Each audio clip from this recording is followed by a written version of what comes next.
السلام علیکم۔ ہمارے چینل اردو کرن کہانی میں خوش آمدید۔ You are very stupid, Inaya نے اپنا دوپٹہ انگلی کے گرد لپیٹتے ہوئے شرماتے ہوئے کہا۔ چائے فوارے کی صورت میں بلال کے منہ سے نکلی، واٹ؟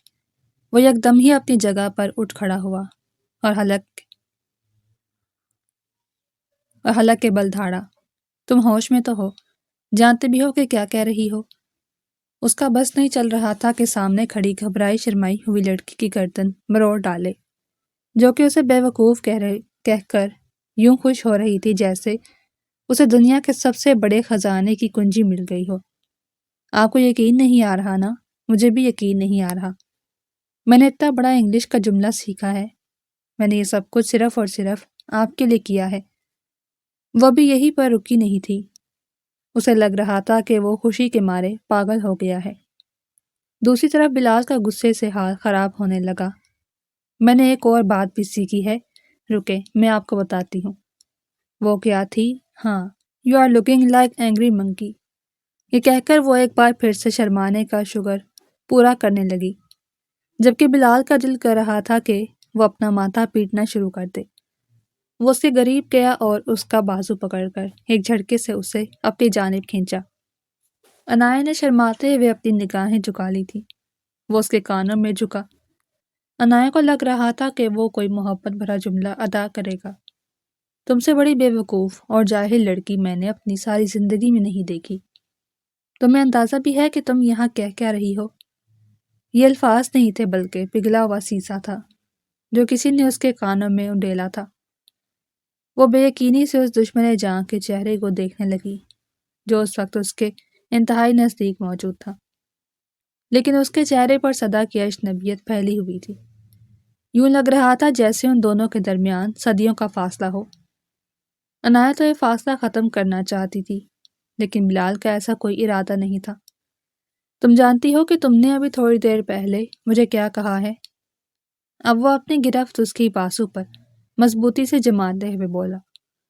عنایا کی آنکھوں میں آنسو آ گئے تھے، لیکن سامنے کھڑے انسان کو پرواہ ہی کہاں تھی۔ اس کے سینے میں تو دل کی بجائے پتھر موجود تھا۔ اسے اپنے علاوہ کسی کی فکر نہیں ہوتی تھی اور نہ ہی اسے اپنے علاوہ کسی کی ذات سے غرض تھی۔ عنایا نے معصومیت سے ہاں میں گردن ہلائی تھی۔ میں نے آپ کو اسٹوپڈ کہا ہے کیونکہ آپ مجھے بہت اسٹوپڈ لگتے ہیں۔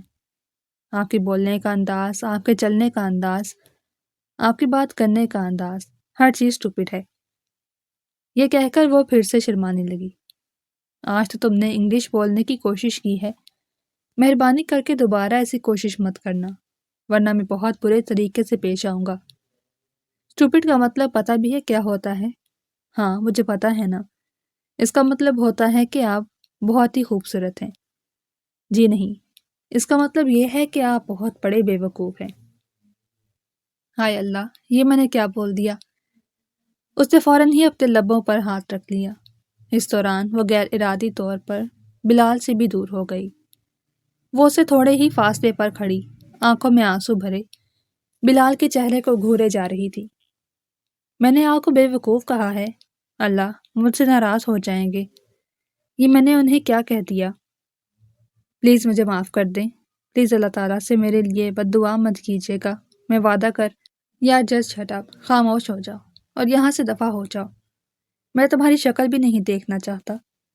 عجیب چیز گلے پڑ گئی ہے میرے۔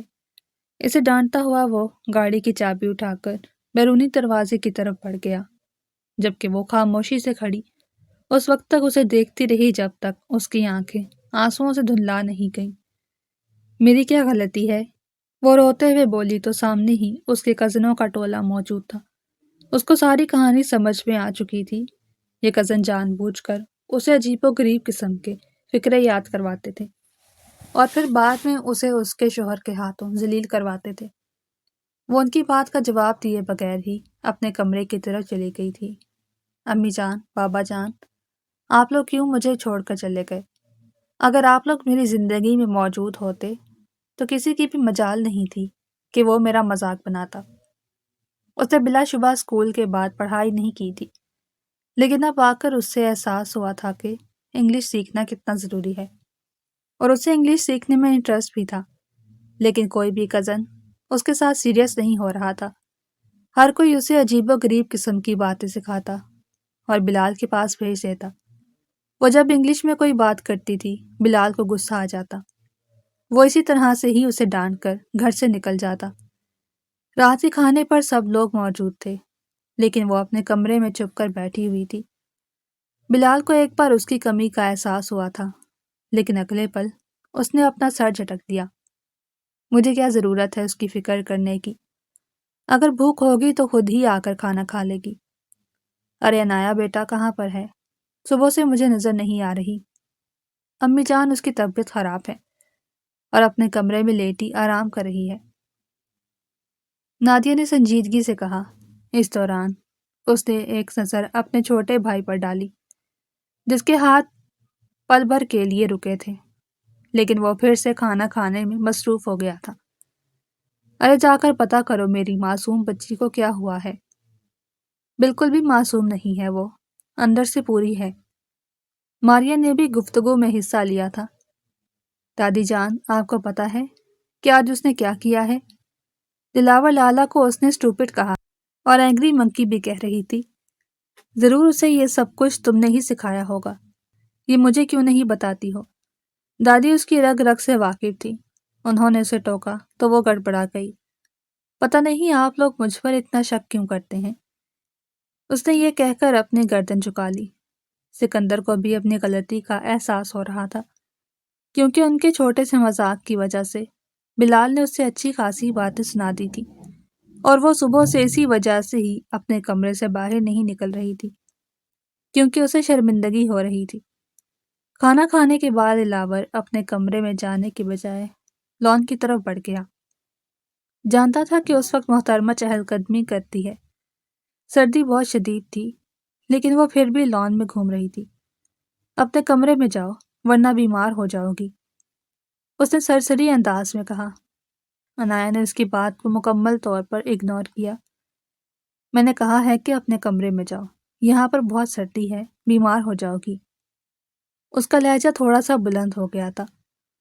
آپ کو میری فکر کرنے کی ضرورت نہیں، آپ اپنے کام سے کام رکھیں۔ مجھے پتا ہے کہ میرے لیے کیا ٹھیک ہے اور کیا غلط۔ اس نے ٹھنڈے لہجے میں جواب دیا۔ بلال کے تو تن بدن میں آگ لگ گئی۔ وہ اس طرح کا رویہ سہنے کا عادی نہیں تھا۔ ہوش میں تو ہو، جانتی بھی ہو کہ مجھ سے کس لہجے میں بات کر رہی ہو؟ اس لہجے میں بات کر رہی ہوں جس میں بات کرنی چاہیے۔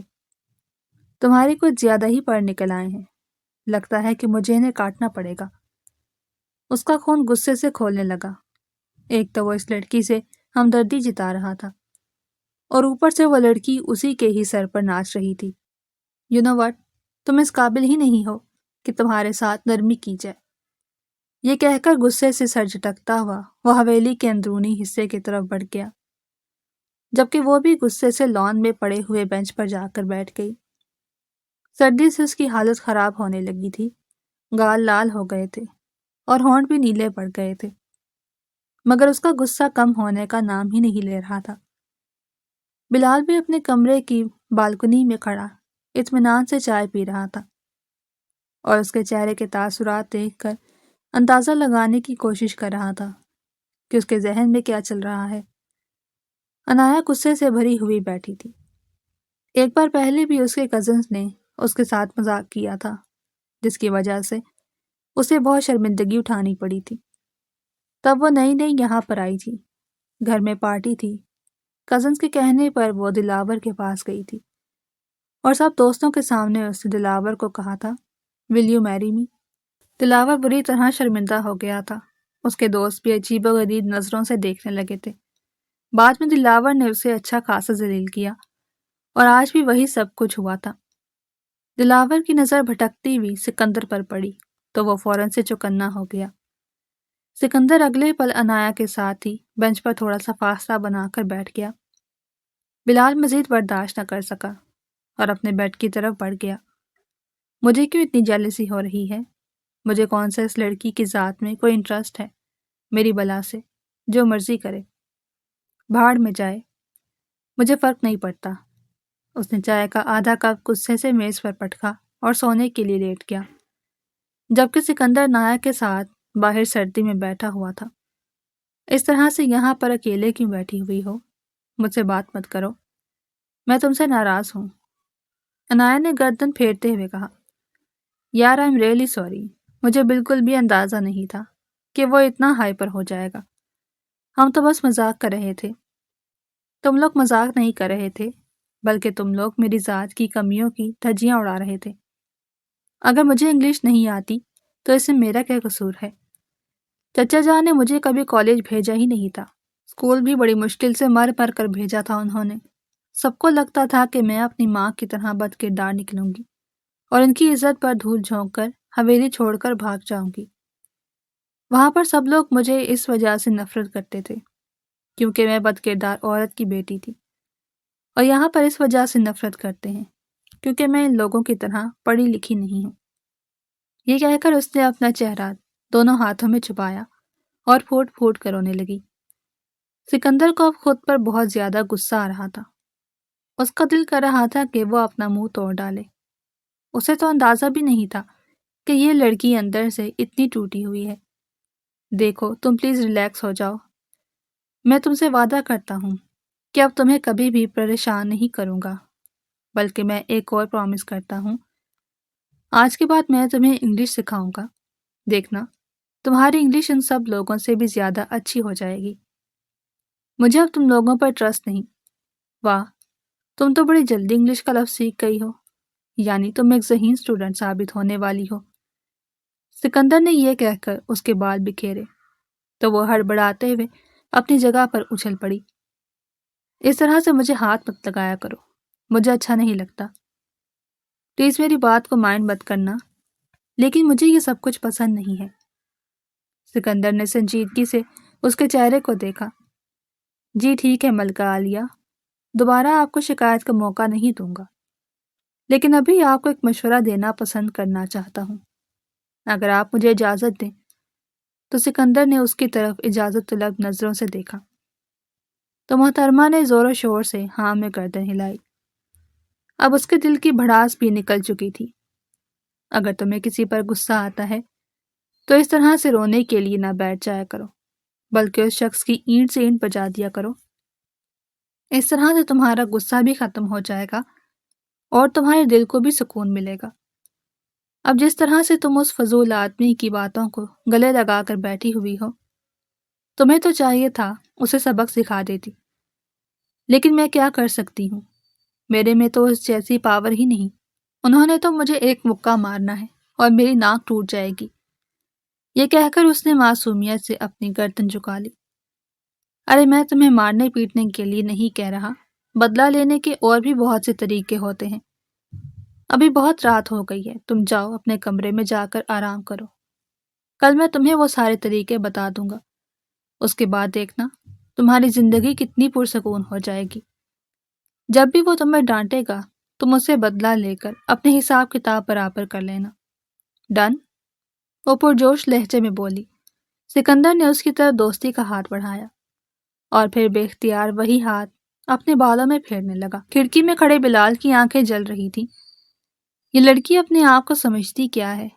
بلا شبہ ابھی تک ہم دونوں کی رخصتی نہیں ہوئی ہے، لیکن نکاح تو ہو ہی چکا ہے، اور میری نکاح میں ہونے کے ناطے اس کو کوئی حق نہیں بنتا یہ کسی نامحرم کے ساتھ اس طرح سے فری ہو۔ وہ جلتے ہوئے دل کے ساتھ سامنے والا منظر دیکھ رہا تھا۔ نیند بھی اس کی آنکھوں سے اٹھ چکی تھی۔ جب غصہ بے قابو ہونے لگا تو وہ محترمہ کے کمرے کی طرف بڑھ گیا۔ اس نے دروازے پر دستک دی تو دوسری طرف سے اسے نیند میں ڈوبی ہوئی آواز سنائی دی۔ کون ہے؟ میں ہوں، دروازہ کھولو، مجھے تم سے بات کرنی ہے۔ آئی ایم ریئلی سوری، دادی جان نے کہا ہے کہ آج کے بعد اپنے کمرے کا دروازہ نہیں کھولنا، چاہے کوئی بھی ہو۔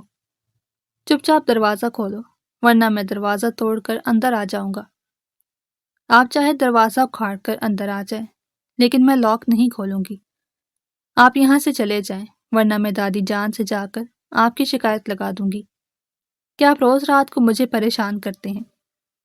یا اللہ، دیکھو تو اس لڑکی کی زبان کتنی لمبی ہو گئی ہے۔ یہ سب کچھ میری ہی ناجائز ڈھیل کا نتیجہ ہے۔ مجھے اتنا اس کو سر پر ہی نہیں چڑھانا چاہیے تھا۔ میری طرف سے بھی یہی جواب ہے۔ مجھے بھی آپ کو زیادہ سر پر سوار نہیں کرنا چاہیے تھا۔ اب مجھے پتہ چل گیا ہے، نہ تو آپ فواد خان ہیں اور نہ ہی فیروز خان۔ ارے آپ تو ان کے بالوں کی ایک جھلک سے بھی نہیں ملتے۔ تم ذرا دروازہ کھولو، میں تمہیں بتاتا ہوں کہ میں کون ہوں۔ میں دروازہ نہیں کھول رہی، آپ یہاں سے جا سکتے ہیں۔ وہ اپنی جگہ پر اٹھ کھڑی ہوئی تھی، کیونکہ اسے واقعی میں ڈر لگ رہا تھا، کہیں ایسا نہ ہو کہ وہ دروازہ توڑ ڈالے۔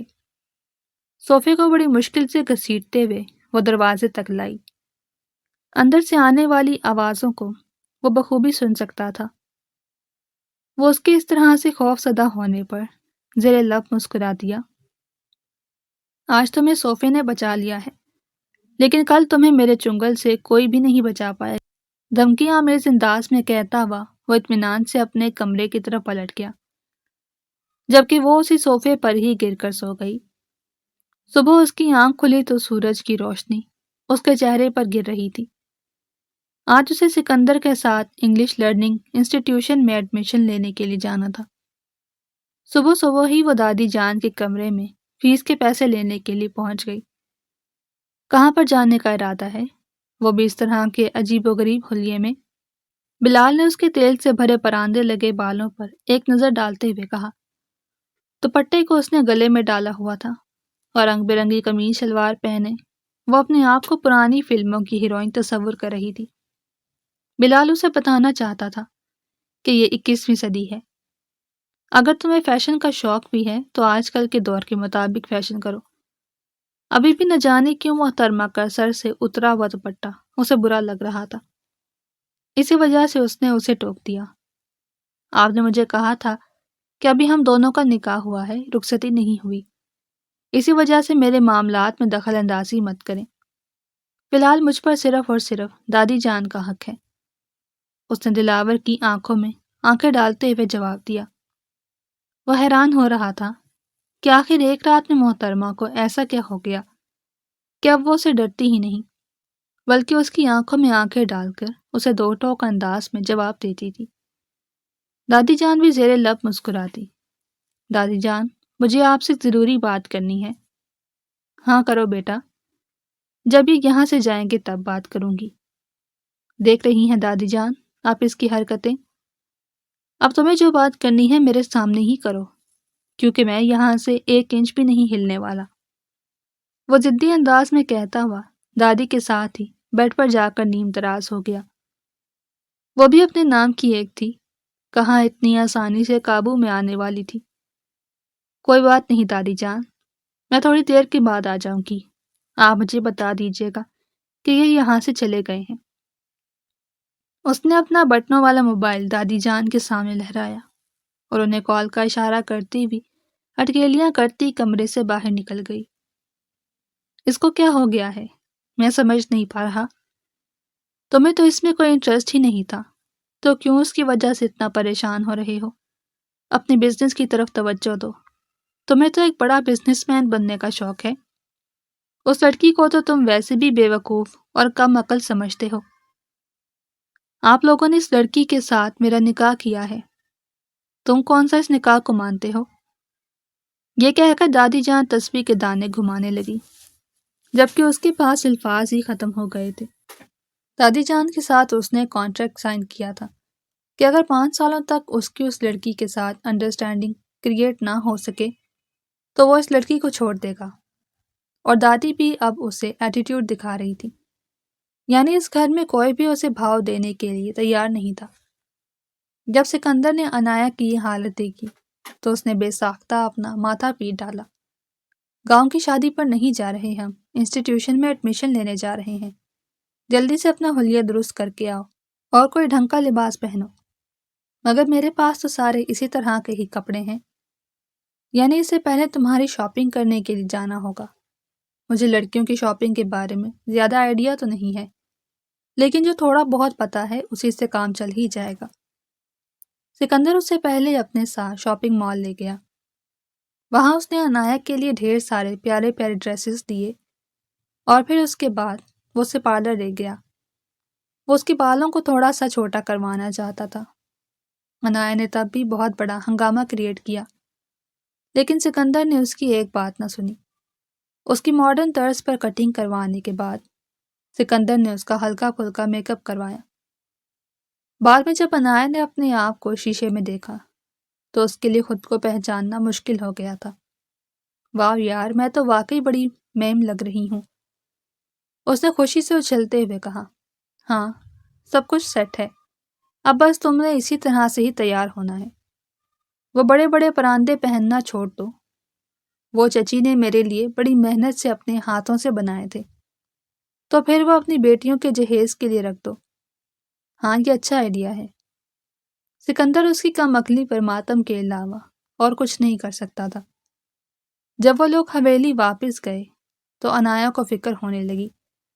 میں دادی جان سے پیسے لے کر تمہیں دے دوں گی، میں نے ان سے آن لائن ہی پیسے منگوا لیے تھے۔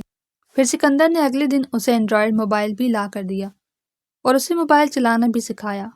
وہ سارے فنکشن جلد ہی سمجھ گئی تھی۔ شام کو جب بلال گھر واپس آیا تو وہ لاؤنج میں بیٹھی ٹی وی دیکھ رہی تھی۔ ایک لمحے کے لیے تو بلال بھی اسے نہ پہچان سکا۔ جب وہ قریب گیا تب اسے احساس ہوا کہ یہ لڑکی تو اسی کی منکوہا ہے جس کا دن کے وقت وہ مذاق اڑا رہا تھا۔ لاؤنج میں کسی اور کی موجودگی کو محسوس کر کے اس نے صرف ایک پل کے لیے اپنی ہرنی جیسی نظریں اٹھائی۔ دوسرے ہی لمحے وہ ٹی وی کی طرف دیکھنے لگی۔ بلال سے اپنا یہ اگنور ہونا برداشت نہ ہوا۔ وہ ٹی وی کے سامنے جا کر کھڑا ہو گیا۔ اٹھو اور میرے لیے ایک کپ چائے بناؤ، میری طبیعت ٹھیک نہیں ہے۔ اس نے اپنے بالوں کو ایک ادا سے پیچھے کی طرف جھٹکتے ہوئے کہا۔ آپ ملازمہ کو کہیں، وہ بنا دے گی۔ میری بیوی تم ہو تو تم ہی جا کر بناؤ گی۔ آپ ایک بات کی تصحیح کر لیں، میں آپ کی منکوہا ہوں، آپ کی بیوی نہیں۔ بیوی اس وقت بنوں گی جب ہم دونوں کی رخصتی ہوگی۔ تو ٹھیک ہے، میں دادی جان سے رخصتی کی بات کر لیتا ہوں۔ وہ آنکھیں چھوٹی چھوٹی کر کے اس کو گھورتے ہوئے بولا، میں ابھی رخصتی کے لیے تیار نہیں ہوں۔ وہ اسے اگنور کر کے اس کے پہلو سے ہو کر نکلنے ہی لگی تھی کہ بلال نے اس کی بازو پکڑ کر اسے پھر سے دھکیل کر اپنے سامنے کھڑا کر دیا۔ سب کچھ کر کے تم آخر ثابت کیا کرنا چاہتی ہو؟ مجھے کسی کو کچھ بھی بتانے کی یا ثابت کرنے کی ضرورت نہیں۔ تم 1000 بار انکار کیوں نہ کرو، مگر میں جانتا ہوں کہ تم یہ سب کچھ صرف مجھے امپریس کرنے کے لیے کر رہی ہو۔ نہ جانے کیوں اس کے لہجے میں عنایا کو جیلسی کا عنصر محسوس ہوا۔ لیکن مس عنایا، آپ جتنی مرضی کوششیں کیوں نہ کر لیں، مگر آپ میرے دل میں گھر بنانے میں کامیاب نہیں ہو پائیں گی۔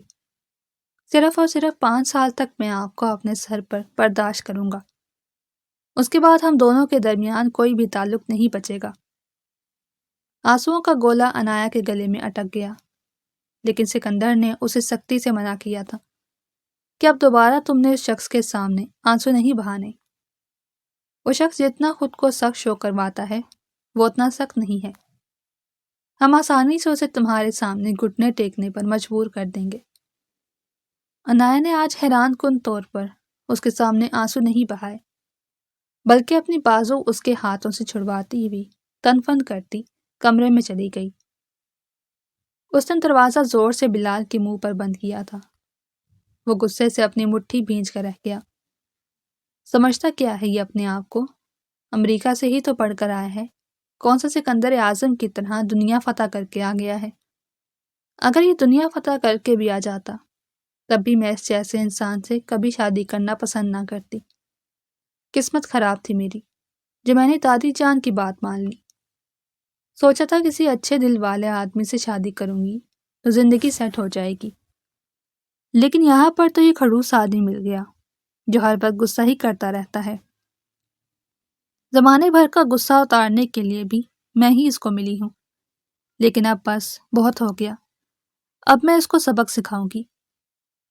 سکندر ٹھیک کہتا ہے، ٹیڑھے لوگوں کے ساتھ ٹیڑھے طریقے سے ہی پیش آنا چاہیے۔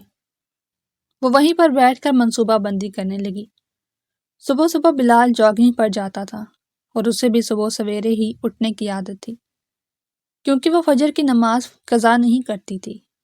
اسے صبح وہ فجر کی نماز کے ٹائم سے پہلے ہی اٹھ گئی تھی۔ اپنے سارے کام مکمل کرنے کے بعد وہ کچن میں آئی جہاں پر ملازمہ بلال کے لیے جوس تیار کر رہی تھی۔ تم یہاں سے جاؤ، میں جوس بناتی ہوں۔ ارے بی بی صاحبہ، کیا ضرورت ہے؟ آپ کمرے میں جا کر آرام کریں۔ دراصل بلال صاحب صرف اور صرف میرے ہاتھ کا ہی جوس پیتے ہیں، انہیں پتہ چل جائے گا کہ میں نے نہیں بنایا۔ ارے تم بے فکر ہو جاؤ، بس مجھے بتا دو کہ کون کون سی چیز ڈالنی ہے۔ تم تب تک میرے لیے 1 کپ چائے بناؤ۔ جی ٹھیک ہے بی بی صاحبہ، پلیز کوئی غلطی مت کیجیے گا، وہ غصے کے بہت تیز ہیں۔ ملازمہ نے معصوم سی شکل بناتے ہوئے کہا تو وہ آنکھوں ہی آنکھوں سے اسے اشارہ کرنے لگی۔ پھر جوس میں اس نے جی بھر کا نمک ڈالا، کالی مرچیں اچھی طرح سے مکس کرنے کے بعد اس نے جوس میں آدھی چمچ لال مرچ بھی شامل کی۔ اب آئے گا مزہ۔ میں نے جوس بنا دیا ہے۔ جی ٹھیک ہے بی بی صاحبہ، آپ کا بہت شکریہ۔ وہ اس وقت تک کمرے میں کھڑی رہی جب تک اسے گھر کے بیرونی دروازے سے دشمن جان انٹر ہوتا ہوا دکھائی نہیں دیا۔ ملازمہ کو جوس کا گلاس دیکھ کر وہ خود کچن سے بھاگ گئی۔ وہ گلاس ملازمہ نے جوں کا توں اپنے صاحب کو پکڑا دیا۔ ابھی اس نے ایک ہی گھونٹ بھرا تھا کہ اسے زور سے کھانسی شروع ہو گئی۔ یہ تم نے اس میں کیا ملایا ہوا؟ وہ حلق کے بل دھاڑا۔ ملازمہ بیچاری خوف سے سہم گئی۔ وہ صاحب جی، میں نے کچھ بھی نہیں ملایا، یہ جوس تو چھوٹی بیوی صاحبہ نے بنایا ہے۔ کیا مطلب ہے؟ کس نے بنایا ہے جوس؟ وہ صاحب جی، یہ آپ کی بیگم صاحبہ نے بنایا ہے۔ آج صبح ہی وہ کچن میں آ گئی تھی، انہوں نے مجھے کہا کہ وہ آپ کے لیے اپنے ہاتھوں سے بنائیں گی۔ میں نے ان کو منع نہیں کیا، کہیں ایسا نہ ہو کہ آپ ناراض ہو جائیں۔ تو عنایہ کی بات کر رہی ہو؟ جی صاحب جی، میں انہی کی بات کر رہی ہوں۔ وہ اس کے کمرے کی طرف بڑھا، لیکن بند کمرے نے اس کو منہ چڑھایا۔ وہ غلطی کر کے پھر سے اپنے کمرے میں جا کر چھپ گئی تھی، جو کہ اس کا معمول تھا۔ اسے پاؤں پٹک کر رہ گیا۔ یہ لڑکی اس کے صبر کا امتحان بنتی جا رہی تھی۔ دوپہر کے وقت جب وہ سو کر اٹھا تو اسے اپنے کمبل پر چپچپا سا محسوس ہوا۔ اس کے ہاتھ بھی چپک رہے تھے اور چادر بھی اس کے کپڑوں کے ساتھ چپک رہی تھی۔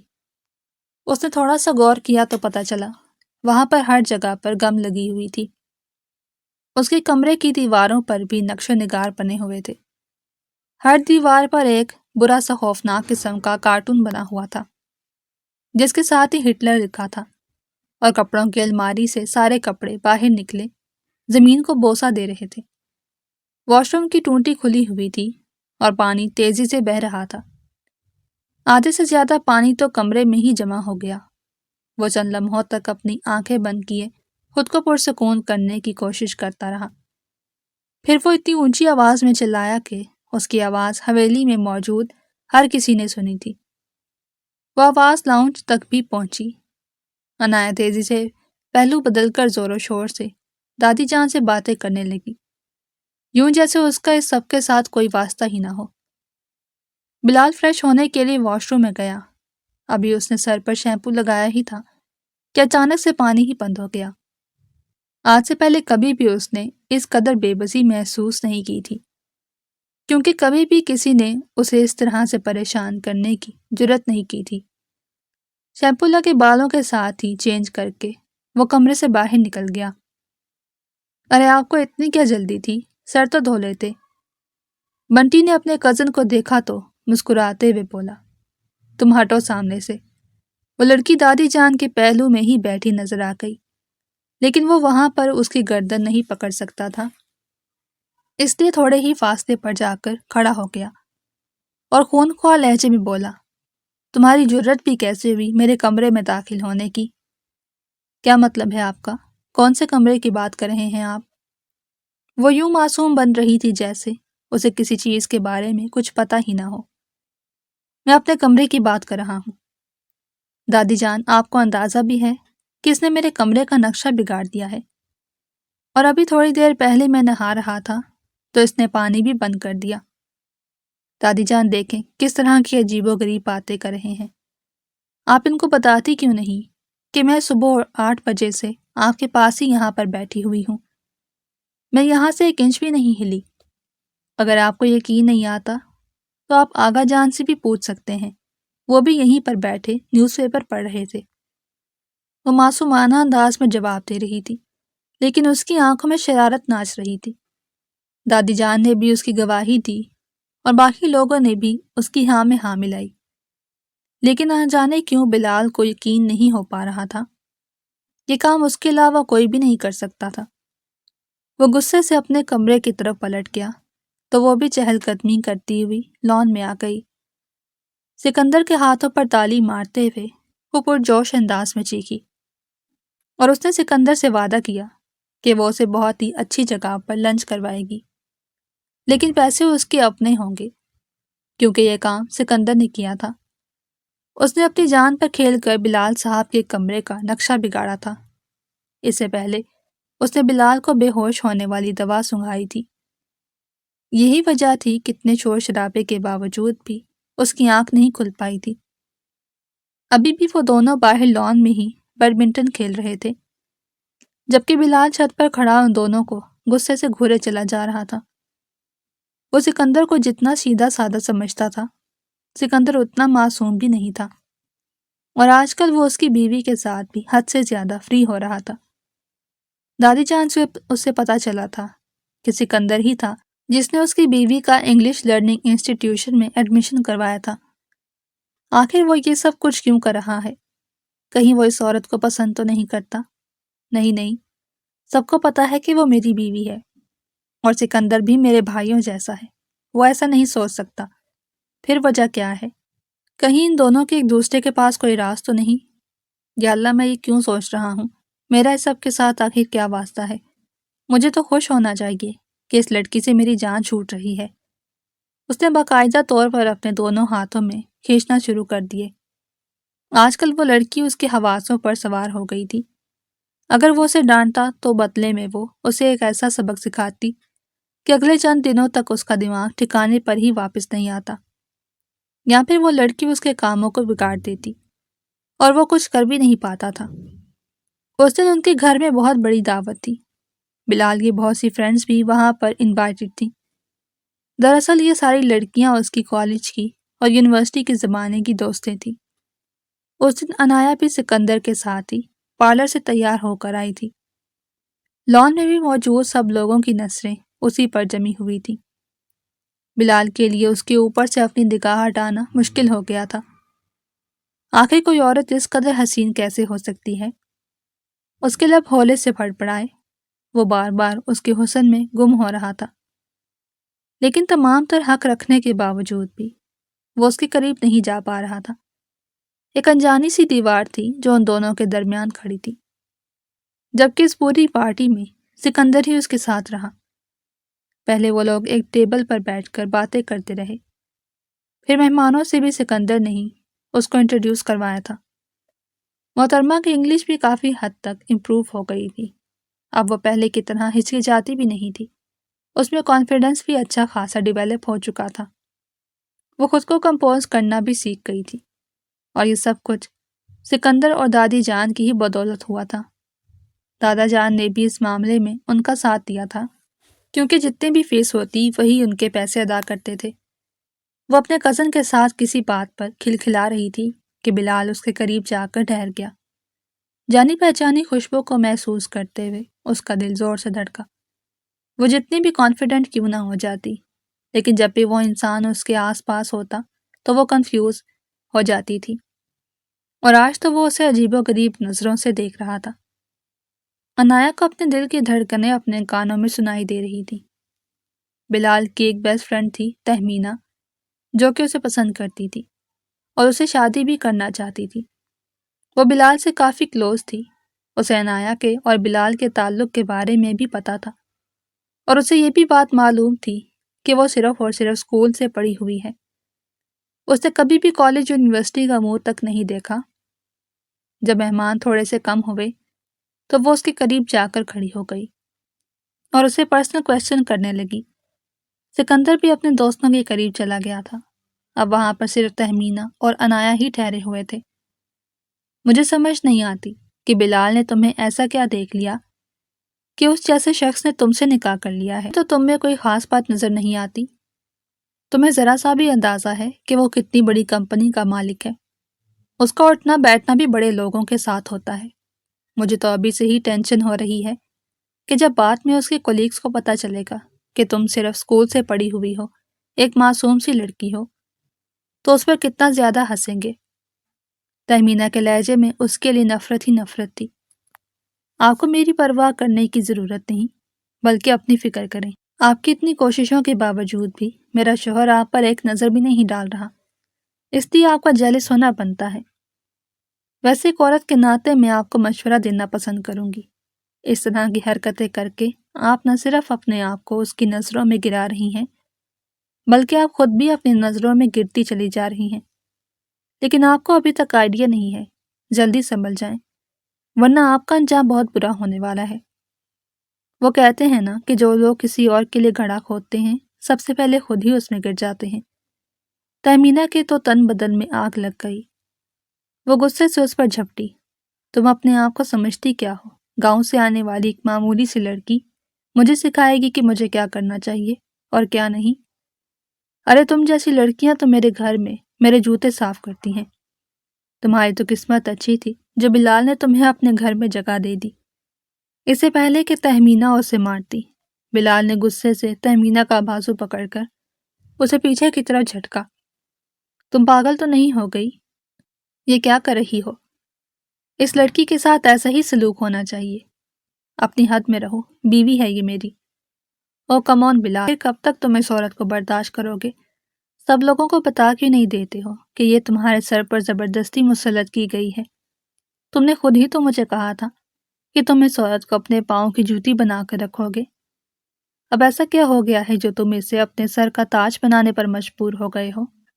ضرور تمہاری دادی نے ہی تمہیں فورس کیا ہوگا۔ عنایا نے حیرت سے بلال کے چہرے کی طرف دیکھا۔ وہ کبھی اپنے خوابوں میں بھی نہیں سوچ سکتی تھی کہ بلال کسی دوسری عورت کے سامنے اس کے لیے اس طرح کے الفاظ کا انتخاب کرے گا۔ آج اس کا دل بری طرح سے ٹوٹا تھا۔ اس کے ٹوٹے ہوئے دل کی کرچیوں نے اس کی آنکھوں کو بھی زخمی کر دیا۔ وہ لڑکھڑاتے ہوئے قدموں کے ساتھ پیچھے کی طرف پلٹی۔ اس کی آنکھوں کے سامنے اندھیرا چھانے لگا۔ اس سے پہلے کہ وہ زمین پوس ہوتی، بلال نے اسے اپنی مہربان بازوں میں تھام لیا۔ اس وقت تک سکندر بھی وہاں پر آ چکا تھا۔ تہمینہ اپنا کام مکمل کر چکی تھی، اس لیے وہ اطمینان سے لمبے لمبے ڈگ بھرتی ہوئی حویلی کے اندرونی حصے سے باہر نکل گئی۔ سکندر نے انتہائی غصے سے بلال کو گھورا۔ اگر تم چاہتے ہو کہ اس لڑکی کا دماغ غصے سے نہ پھٹے تو اس کے سامنے مت آنا۔ مجھے یقین ہے کہ اب یہ تم جیسے مرد کا چہرہ دیکھنا بھی پسند نہیں کرے گی۔ بلال کے لب سل گئے تھے۔ دادی جان نے اس چھوٹی سی لڑکی کو سہارا دیا اور اسے کمرے میں لے کر گئیں۔ دوبارہ جب اسے ہوش آیا تو وہ خاموش تھی اور خالی خالی نظروں سے دیوار کو دیکھ رہی تھی۔ اس نے صرف یہی الفاظ اپنے منہ سے نکالے تھے کہ مجھے بلال کے ساتھ نہیں رہنا، مجھے بلال سے خلا چاہیے۔ دادی نے تو بے ساختہ اپنا سینہ پیٹنا شروع کر دیا، جبکہ یہ بات بلال کی انا پر جا کر لگی۔ آخر وہ لڑکی ہوتی کون تھی اسے خلا مانگنے والی؟ اسے کہہ دیں کہ میں اسے خلا نہیں دے رہا، مجھے رخصتی کی تاریخ چاہیے۔ آپ جلد از جلد مجھے رخصتی کی ڈیٹ دیجیے۔ تمہیں کیا لگتا ہے کہ یہاں پر سب کچھ تمہاری مرضی سے ہوگا؟ سکندر کی بات سن کر بلال نے اپنی گردن موڑی۔ لو، آ گیا اس کا وکیل وکالت کرنے۔ تمہیں کیوں اتنی آگ لگ رہی ہے؟ کیونکہ میں نہیں چاہتا کہ وہ لڑکی تم جیسے انسان کے ساتھ شادی کر کے اپنی ہستی پستی زندگی کو اجاڑ دے۔ سکندر نے اس کی آنکھوں میں آنکھیں گاڑتے ہوئے کہا۔ وہ بہت ہی معصوم لڑکی ہے، سچے جذبوں سے بھری ہوئی۔ اگر اس کی تم سے شادی ہو جاتی ہے تو وہ بری طرح سے ٹوٹ جائے گی۔ تم اس کے لیے اس کی زندگی کا سب سے خوفناک خواب ثابت ہو گئے۔ یہ سن کر بلال نے مضبوطی سے اپنے لب بھینچ لیے۔ تم پہلے اسے محبت کرنا سیکھو، اس کے بعد اسے اپنی زندگی میں شامل کرنا۔ میں اسے پسند کرتا ہوں۔ یہ بات تم مجھے بتا رہے ہو یا پھر اپنے آپ کو سمجھانے کی کوشش کر رہے ہو؟ وہ میری بہنوں جیسی ہے اور میں اپنی بہن کا رشتہ کسی بھی ایسے شخص کو نہیں دوں گا جو کہ اس کی قدر کرنا ہی نہ جانتا ہو۔ سکندر کے الفاظ کسی خنجر کی طرح بلال کے سینے پر جا لگے، لیکن چونکہ وہ خاندان کا سب سے بڑا بیٹا تھا، گاؤں کا سردار ہونے کے ساتھ ساتھ سیاست دان بھی تھا، حویلی میں جو بھی فیصلہ ہوتا تھا وہ اسی کے مشورے سے ہوتا تھا اور اس کا فیصلہ ہی اٹل مانا جاتا تھا۔ اور اب چونکہ اس کا عنایا کے ساتھ نکاح بھی ہو چکا تھا تو دادی جان نے اسے رخصتی کی تاریخ دے دی۔ انہوں نے عنایا کو سمجھانے کی کوشش کی لیکن عنایا نے اپنے لبوں سے ایک لفظ بھی ادا نہیں کیا۔ اس نے سب کچھ قسمت کے رحم و کرم پر چھوڑ دیا۔ کہیں نہ کہیں اسے یہ ڈر لگ رہا تھا کہ بلال اسے شادی صرف اور صرف اسے نیچا دکھانے کے لیے کر رہا ہے، یا پھر وہ اسے اپنے حساب کتاب برابر کرے گا۔ جیسے جیسے شادی کے دن قریب آ رہے تھے اس کا دل بھی ٹوٹتا چلا جا رہا تھا۔ اسے بلال سے ایک انجانا سا خوف محسوس ہونے لگا۔ تہمینہ نے 2-3 بار اس سے رابطہ کرنے کی کوشش کی مگر اس نے تہمینہ کا نمبر اس کی آواز سن کر ہی بلاک کر دیا۔ وہ اس عورت کی وجہ سے اپنی زندگی میں مزید کسی قسم کی ٹینشن نہیں چاہتی تھی۔ ہر بار کی طرح اس بار بھی اس کی بات کو نظر انداز کر دیا گیا۔ دادی جان نے بلال سے اس کو خلا نہیں دلوائی تھی۔ دادا جان نے بھی اس کے سامنے باقاعدہ طور پر ہاتھ جوڑے کہ ہم لوگوں کی عزت کا سوال ہے، اگر تم لوگوں کا رشتہ ٹوٹ جاتا ہے تو ہمارے خاندان کی عزت پارا پارا ہو جائے گی۔ میں سب لوگوں کو کیا جواب دوں گا؟ جس خاندان میں منگنیاں تک نہیں ٹوٹتی اس خاندان میں نکاح ختم ہو گیا ہے۔ دادا جان کو ابھی بھی اپنی پگڑی کی اور اپنی عزت کا خیال تھا۔ وہ چپ کر گئی تھی۔ پہلے بھی تو ایسا ہی ہوتا تھا۔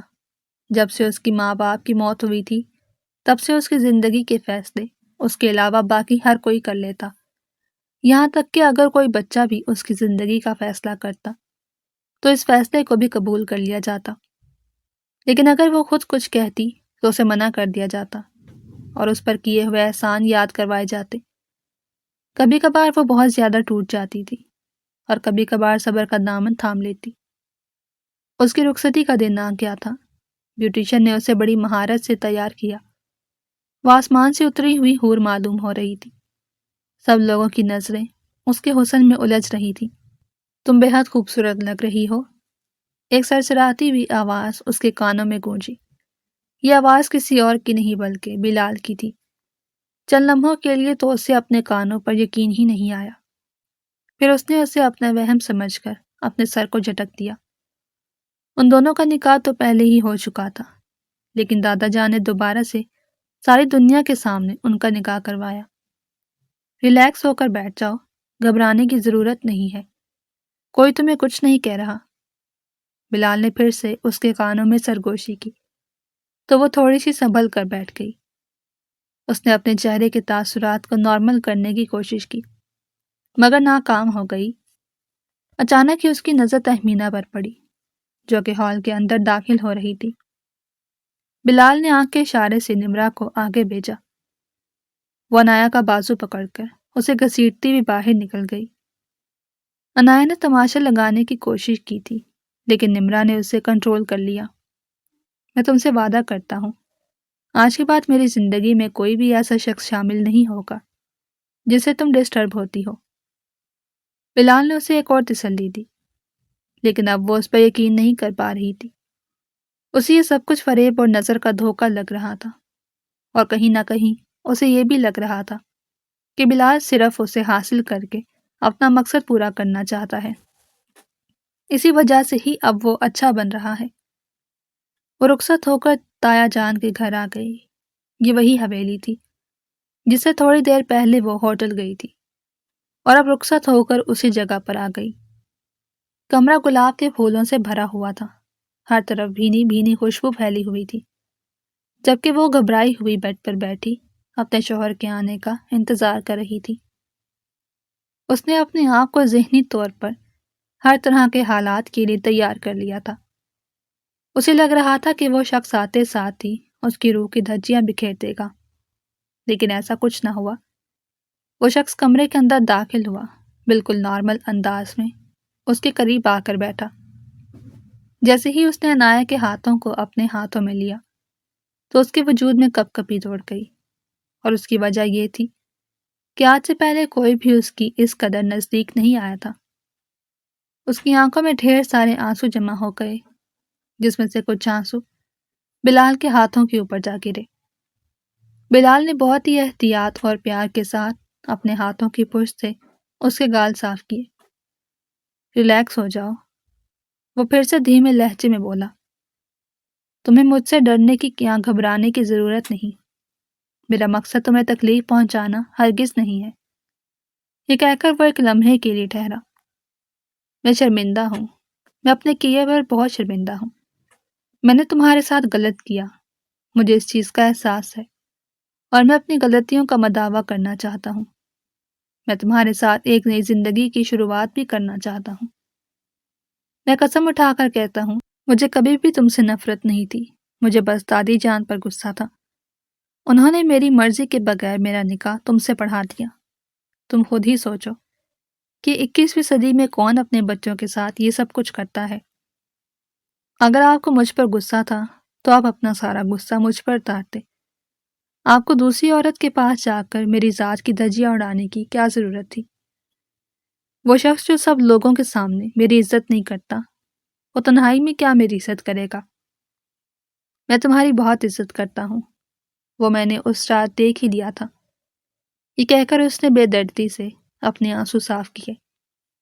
اور ابھی مجھے بتائیں کہ یہ شادی آپ نے کس مقصد کے تحت کی ہے؟ میں بس تمہارے ساتھ ایک نئی زندگی کی شروعات کرنا چاہتا ہوں۔ میں ابھی اس سب کو قبول نہیں کر پا رہی ہوں۔